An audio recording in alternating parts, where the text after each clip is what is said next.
Simulan natin ang ating pagdiriwang sa ngalan ng Ama, ng Anak at ng Espiritu Santo. Amen.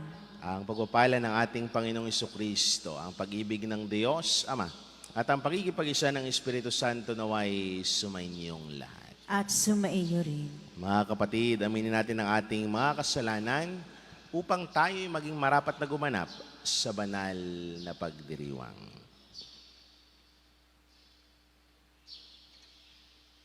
Inaamin ko sa makapangyarihang Diyos At sa inyong mga kapatid, na lubha akong nagkasala sa isip, sa salita at sa gawa, at sa aking pagkukulang.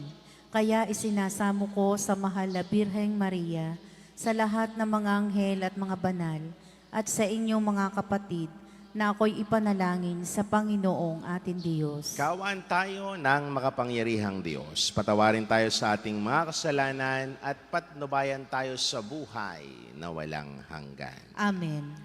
Panginoon, kaawaan mo kami. Panginoon, kaawaan mo kami. Kristo, kaawaan mo kami. Kristo, kaawaan mo kami. Panginoon, kaawaan mo kami. Panginoon, kaawaan mo kami. Manalangin po tayo.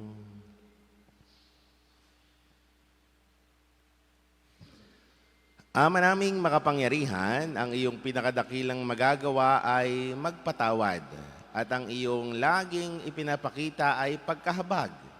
Padaluyin mo ang aming walang humpay, ang kagandahang loob mong sa amin inilaan upang ang pagkakamit namin sa pangako mong bigay, kami gawin mong kasalo sa pinagkakaloob mo sa kalangitan. Sa pamamagitan ng Jesucristo kasama ng Espiritu Santo magpa sa walang hanggan. Amen.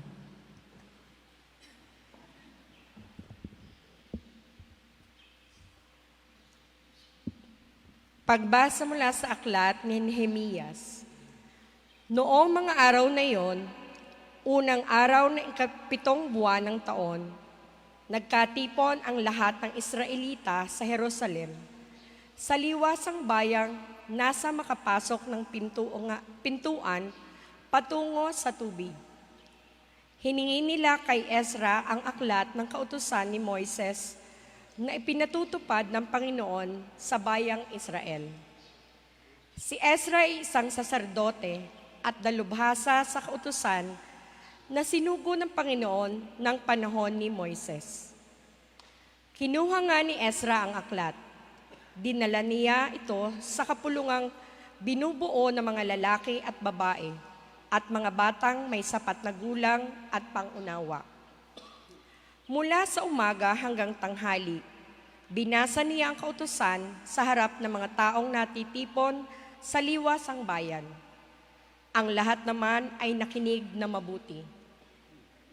Siya ay nakatayo sa isang entabladong kahoy na sadyang itinayo sa pagkakataong iyon. Si Ezra ay nakikita ng lahat sapagkat mataas ang kanyang kinatatayuan. Ang lahat ay tumayo nang buksan niya ang aklat. Purihin ang Panginoon, ang dakilang Diyos, ang wika niya.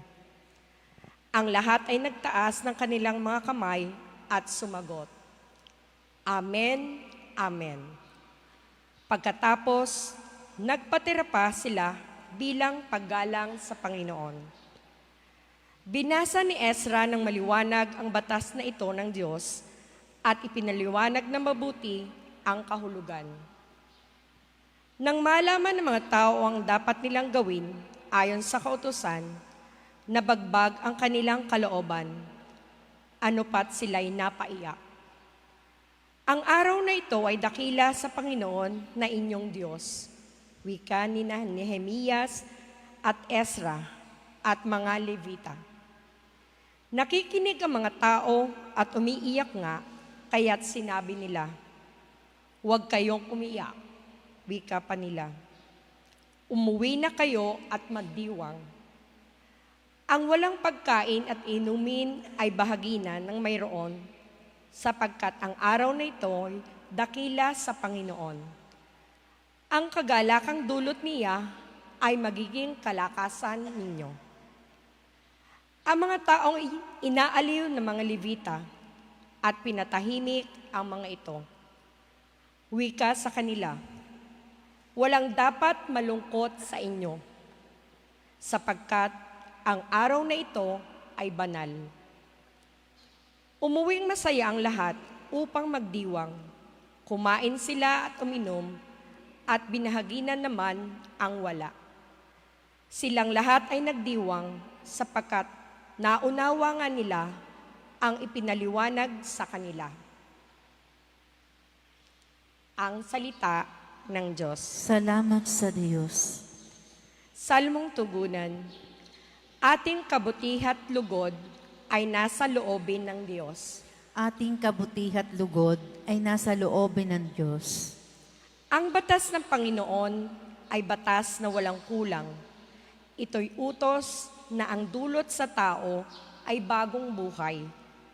Yaong kanya mga batas ay mapagtitiwalaan, nagbibigay ng talino sa lahat ang kaisipan.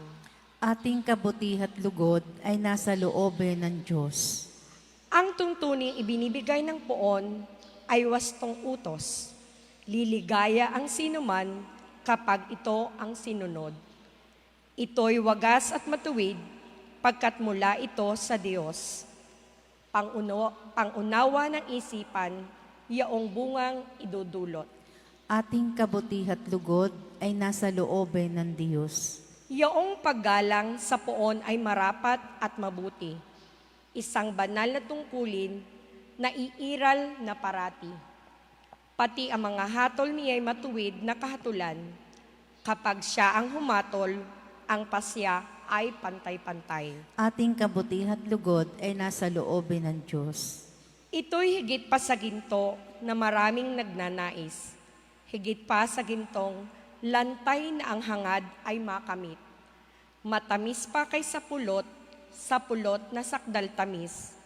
Kahit anong pulot ito, na dalisay at malinis. Ating kabutihat lugod ay nasa loobin ng Diyos.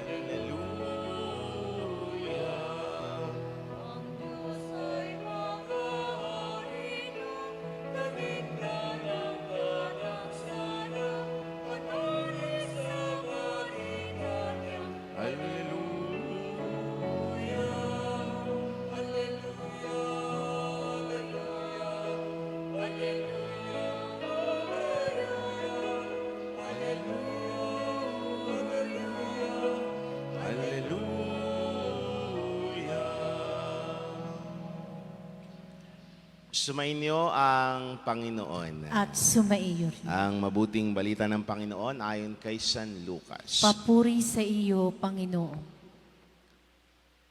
Noong panahong iyon, ang Panginoon ay humirang pa ng 72. Pinauna niya sila ng dala-dalawa sa bawat bayan at pook na patutunguhan niya. Sinabi niya sa kanila, sagana ang aanihin, ngunit kakaunti ang mga manggagawa. Idalangin ninyo sa may-ari na magpadala siya ng mga manggagawa sa kaniyang bukirin. Humayo kayo, sinugo ko kayo parang mga kordero sa gitna ng mga asong gubat. Huwag kayong magdala ng lukbutan, supot o panyapak. Huwag na kayong titigil sa daan upang makipagbatian kanino man. Pagpasok ninyo sa limang bahay, sabihin muna ninyo, maghari nawa ang kapayapaan sa bahay na ito. Kung maibigin sa kapayapaan ang nakatira roon, sasa kanila ang kapayapaan. Ngunit kung hindi, hindi sila magkakamit nito. Manatili kayo sa bahay na inyong tutuluyan. Kanin ninyo at inumin ang anumang idulot ninyo sa inyo, sapagkat ang magagawa ay may karapatang tumanggap ng kanilang upa. Huwag kayong magpalipat-lipat ng bahay. Kapag tinanggap kayo sa linmang bayan, kanin ninyo ang anumang ihain sa inyo. Pagalingin ninyo ang mga may sakit doon at sabihin sa bayan, nalalapit na ang paghahari ng Diyos. Ngunit sa alinmang bayang hindi tumanggap sa inyo, lumabas kayo sa lansangan nito at sabihin ninyo, pati ang alikabok dito na dumikit sa aming mga paa ay ipinagpag namin bilang babala sa inyo. Ngunit tatandaan ninyo, nalapit na sa inyo ang paghahari ng Diyos. Sinasabi ko sa inyo, sa araw ng paghukom ay higit na mabigat ang kaparusahan ng mga tao sa bayang yaon kaysa dinanas ng mga taga-Sodoma. Ang mabuting balita ng Panginoon. Pinupuri ka namin, Panginoong Hesukristo. Magandang umaga po sa inyong lahat. At sa mga giliw naming nakikisa sa aming Facebook Live, magandang umaga din po. Mga kapatid, napakinggan ho natin sa ating mabuting balita ang paghirang ni Jesus sa 72 pang mga alagad niya upang ipahayag ang mabuting balita. Mga kapatid, kita ho natin kung bakit nga ba si Jesus naghirang una't higit ng 12 apostol. Bakit ba hinirang ni Jesus ang mga apostol na ito?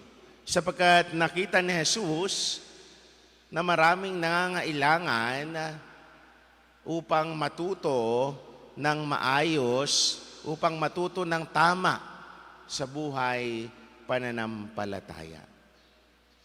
At naghirang pa siya ng 72 upang maging katulong niya sa kanyang misyong pagpapalaganap ng mabuting balita. Mga kapatid, ito din ho ang sandigan natin kung bakit nga ba tayo may mga inoordinahang pari. Sapagkat sa pamamagitan ng pari ay naipapahayag ang mabuting balita ng Diyos. At kita ho natin mga kapatid, kahit na madami na ang pari, pero parang kulang pa rin. Yun yung sinasabi nilang madami na, pero parang kulang pa rin. Pero parang hindi pa rin sapat. Bakit? Kasi mas madami talaga ang nangangailangan kaysa sa mga pari. Ang recent ratio ho ng isang pari sa buhay ng pananampalataya ay 1:7,000. Dito ho sa atin sa Pilipinas. Kaya pansin ho ninyo, kahit kami madami dito sa parokya, pero kulang pa rin. Ilan ba ang ratio ng, o ilan ba ang populasyon, kahit nga dito lamang sa bayan ng San Jose? Ilan ang pari? 4. Kaya sabi nila ay madami, pero hindi pa rin sapat. Tingnan din natin o nga sinabi ni Jesus na sila ay pinadala ni Jesus, dala-dalawa. Napakaganda nga isipin, bakit nga ba dala-dalawa ang pinadala ni Jesus sa bawat bayan? Sapagkat kung titingnan natin, pwede namang sabihin niyang isa-isa kayo para mas madami nga mapuntahan ang mga alagad ni Jesus. Kung sinabi niyang maglakad kayo isa-isa, edi sana ay naka-72 na bayan agad ang mga alagad niya. Pero hindi. Inutusan niyang dala-dalawa. Bakit nga ba dala-dalawa? Mga kapatid, napakahalaga ng may kasama. Napakahalaga na meron kang panghuhugutan ng lakas kapag ikaw ay nanghihina na. Napakahalaga na meron kang mapagsasabihan. Napakahalaga na meron kang masasandalan. Kaya nga sa buhay namin bilang mga pari, hindi o iisa. 2 o 3, o minsan 4, 5, sapagkat kinakailangan meron kang masasandalan. Experience ko bilang isang bagong pari, ano, napakahirap ho ng wala talagang kasama, sa totoo lamang.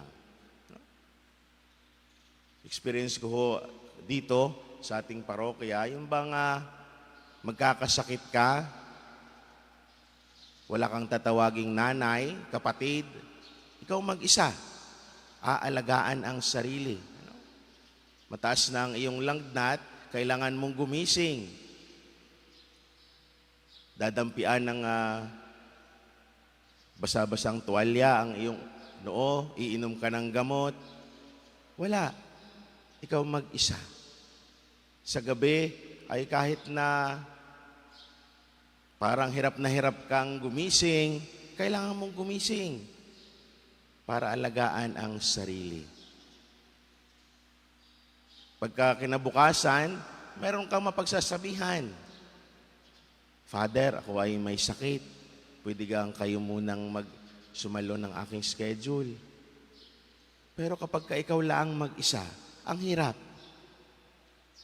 May sakit ka, kinabukasan gigising ka para sa schedule. Bakit? Kung ikaw lamang mag-isa. Pero kapag ka meron kang kasama, madali. Bakit? May mapagsasabihan, may mapagpapasahan, meron kang masasandalan. Kaya itong paalala sa atin ni Jesus, sa buhay natin, kailangan meron tayong masasandalan. Kailangan meron tayong mga kasama para mas mapadali ang paggawa sa mga bagay na inaatas para sa atin. Kaya nga ako na may hanga doon sa mga taong parang ayaw ng kasama. Binibigyan ng kasama, inaaway ang kasama. Sinisiraan ng kasama. Ako na may hanga. Gusto siguro'y suluhin ang ginagawa. Mga kapatid, paalala sa atin ng Diyos. Kapag meron tayong kasama, meron tayong ibinibigay sa atin, pahalagahan, alagaan, mahalin. Sapagkat ibinibigay sa atin yan para mas magaan ang ating ginagawa, ang ating mga gawain. Bakit ba naging magaan sa mga alagad ni Jesus ang paggawa? Sapagkat sila'y may kasama. Mga kapatid, paalala sa atin ni Jesus, napakahalaga sa buhay na meron tayong masasandalan. Mahalaga sa buhay na meron tayong makakapitan. Mahalaga sa buhay na meron tayong tatawagin. Mahalaga sa buhay na meron ka. Na kapag ka ikaw ay may kailangan, nariyan. Kapag ka ikaw ay may problema, nariyan. Kaya paalala ni Jesus, pahalagahan ang bawat isa. Pahalagahan ang mga taong nakapalibot sa atin. Pahalagahan sapagkat biyaya sila ng Diyos para sa atin. Muli, isang magandang umaga sa inyong lahat. Lumapit tayo sa Panginoon ng ani at ipanalangin natin ang mga pangangailangan ng simbahan at ng buong mundo. Basbasan mo ang aming pagpapagal, O Panginoon. Basbasan mo ang aming pagpapagal, O Panginoon.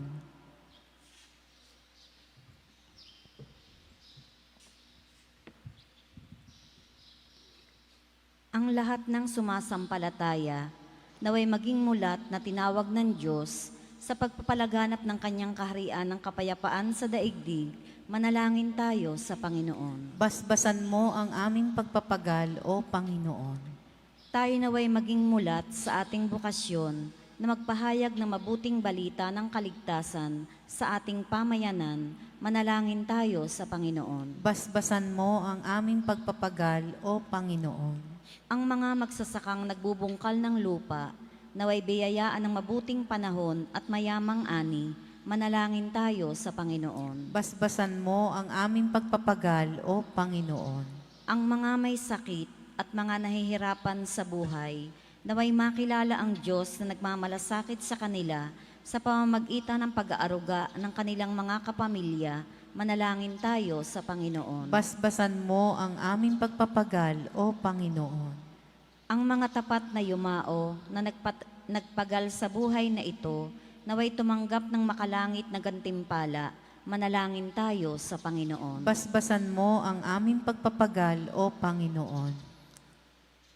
Ama naming nasa langit, tulungan mo kaming makilahok ng masaya sa gawaing pagpapahayag ng Ebanghelyo sa pamamagitan ng halimbawa na aming ipinapakita sa aming buhay. Hinihiling namin ito sa pamamagitan ni Kristo na aming Panginoon. Amen.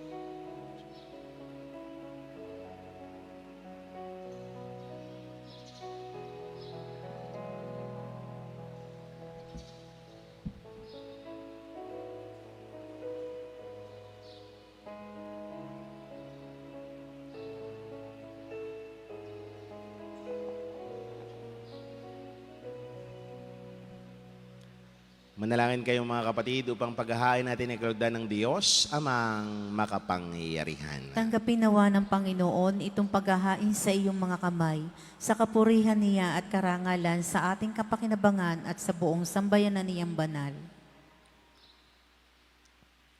Ama naming lumikha, loobin mong ikalugod ang aming paghahandog at ito naway siyang magkaloob ng iyong pagpapalang sa amin umaagos. Sa pamamagitan ni Jesucristo kasama ng Espiritu Santo sa walang hanggan. Amen. Sumainyo ang Panginoon. At sumaiyo rin. Itaas sa Diyos ang inyong puso at diwa. Itinaas na namin sa Panginoon. Pasalamatan natin ang Panginoon na ating Diyos. Marapat na siya ay pasalamatan. Ama naming makapangyarihan, tunay nga marapat na ikaw ay aming pasalamatan. Ikinalugod mong likain ang sanlibutan na iyong pinababago at idinarangal sa pamamagitan ng iyong anak na kinalulugdan. Kaya't utang na loob ng iyong mga itinatangi at ng mga banal na kapiling mo lagi ang iyong pagiliw at pagkakandili. Kaya kaisa ng mga anghel na nagsisiawit ng papuri sa iyo, nang walang humpay sa kalangitan kami nagbubunyi sa iyong kadakilaan. Santo, Santo, Santong Panginoon Diyos ng mga hukbo, napupuno ang langit at lupa ng kadakilaan mo. O sana sa kaitaasan, pinagpala na paririto sa ngalan ng Panginoon, o sana sa kaitaasan. Ama naming banal, ikaw ang bukal ng tanang kabanalan. Kaya't sa pamamagitan ng iyong Espiritu, gawin mong banal ang mga kaloob na ito upang para sa amin maging katawan at dugo ng aming Panginoong Heso Kristo. Bago niya pinagtiis ang kusang loob na maging handog, hinawakan niya ang tinapay, pinasalamatan kaniya, pinaghati-hati niya yun inabot sa kanyang mga alagad at sinabi, tanggapin ninyong lahat ito at kanin, ito ang aking katawan na ihahandog para sa inyo.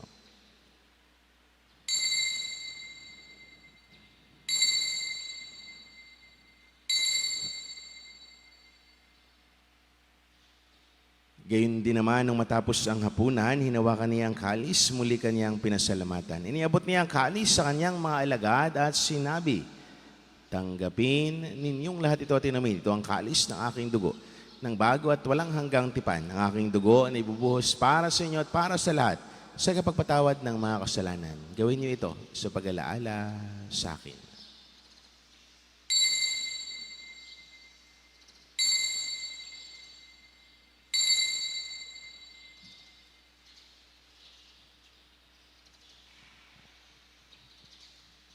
Ipagbunyin natin ang misteryo ng pananampalataya. Si Kristo ay namatay, si Kristo ay nabuhay, si Kristo ay babalik sa wakas ng panahon. Ama, ginagawa namin ngayon ang pag-alaala sa pagkamatay at muling pagkabuhay ng iyong anak. Kaya tinialay namin sa iyo ang tinapay na nagbibigay buhay at ang kalis na nagkakalob ng kaligtasan. Kami, nagpapasalamat dahil kami yung minarapat at tumayo sa harap mo para maglingkod sa iyo. Sinasamo namin kami magsalo-salo sa katawan at dugo ni Kristo ay mabuklod sa pagkakaisa sa pamamagitan ng Espiritu Santo. Ama, lingapin mo ang iyong simbahang laganap sa buong daigdig. Puspusin mo kami sa pag-ibig kay San Francisco, naming Papa, ni Gilbert naming Arsobispo at ng Tanang Kaparian. Alalahanin mo rin ang mga kapatid naming nahimlay nang may pag-asang sila'y muling mabubuhay, gayon din ang lahat ng mga pumanaw.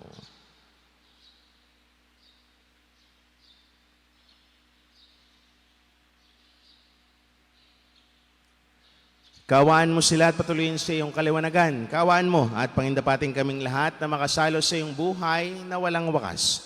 Kaisa ng mahal na Birheng Maria na ina ng Diyos, kaisa ni Poong San Jose, kaisa ng mga apostol at ng lahat ng mga banal na namuhay dito sa daigdig ng kalugod-lugod sa iyo. May pagdiwang nawa namin ang pagpupuri sa kararangal mo sa pamamagitan ng anak na aming Panginoong Heso Kristo. Sa pamamagitan ni Kristo kasama niya at sa Kanya, ang lahat ng parangal papuri sa iyo, Diyos, amang makapangyarihan, kasama ng Espiritu Santo, magpasawalang hanggan.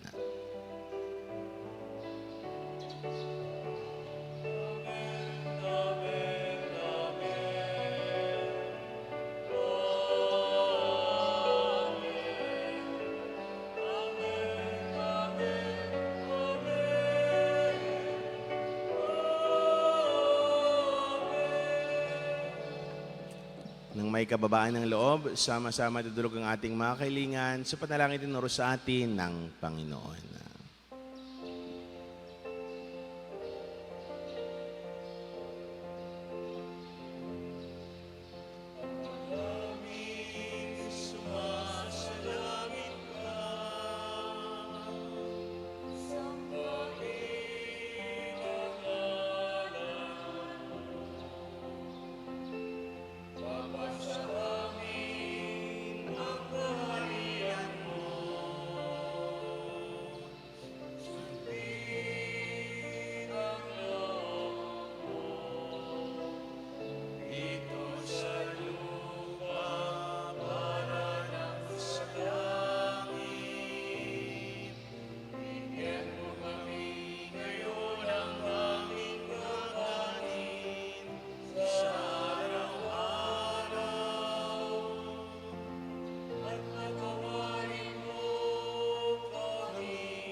Hiniling namin kami, Diyos, sa lahat ng masama. Pagkalooban ng kapayapaan araw-araw, iligtas sa kasalanan tilayo sa lahat ng kapahamakan. Samantalang aming pinanabikan ang dakilang araw ng pagpapahayag ng tagapagligtas naming si Heso Kristo. Sapagkat iyo ang kaharian at ang kapangyarihan at ang kapurihan magpakailanman. Amen.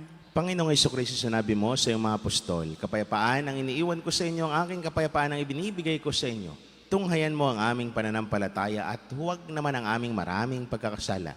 Pagkalooban mo kami ng kapayapaan at pagkakaisa, ayon sa iyong kalooban, kasama ng Espiritu Santo, magpasawalang hanggan. Amen. Ang kapayapaan ng Panginoon ay laging sumainyo. At sumaiyo rin. Magbigayan kayo ng kapayapaan sa isa't isa.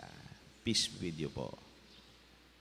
Kordero ng Diyos na nag-aalis ng mga kasalanan ng sanlibutan, maawa ka sa amin. Kordero ng Diyos na nag-aalis ng mga kasalanan ng sanlibutan, maawa ka sa amin. Kordero ng Diyos na nag-aalis ng mga kasalanan ng sanlibutan, ipagkaloob sa amin ang kapayapaan.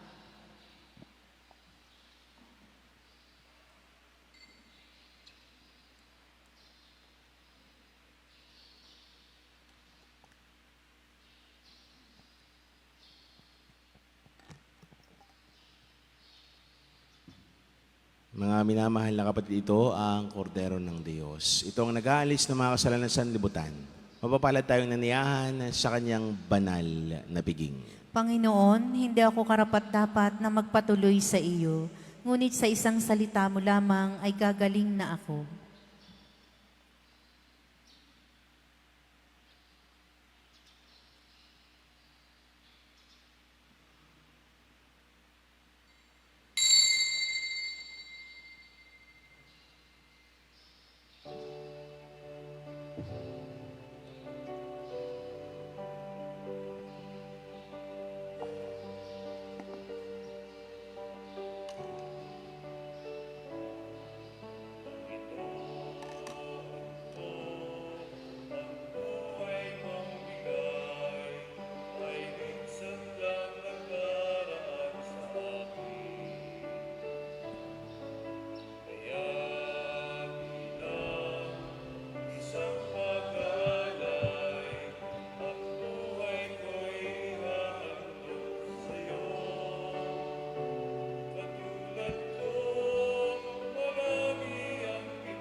Manalangin po tayo. Ama naming mapagmahal, ang aming banal na pakikinabang ay magdulot nawa ng kagalingan sa aming katauhan upang kami makatambal sa kalwalatian ng aming nilalahukan sa tinitiis na kamatayan na amin ngayong ipinahayag sa ginaganap na pagdiriwang sa pamamagitan ng Jesucristo kasama ng Espiritu Santo magpasawalang hanggan. Amen. Sumainyo ang Panginoon. At sumaiyo At rin. pagpalain kayo ng mawain mapagmahal at makapangyarihang Diyos sa ngalan ng Ama, ng Anak at ng Espiritu Santo. Amen. Ang banal na misa ay naialay na. Umagataglayang kapayapaan at pag-ibig ng Diyos. Salamat sa Diyos.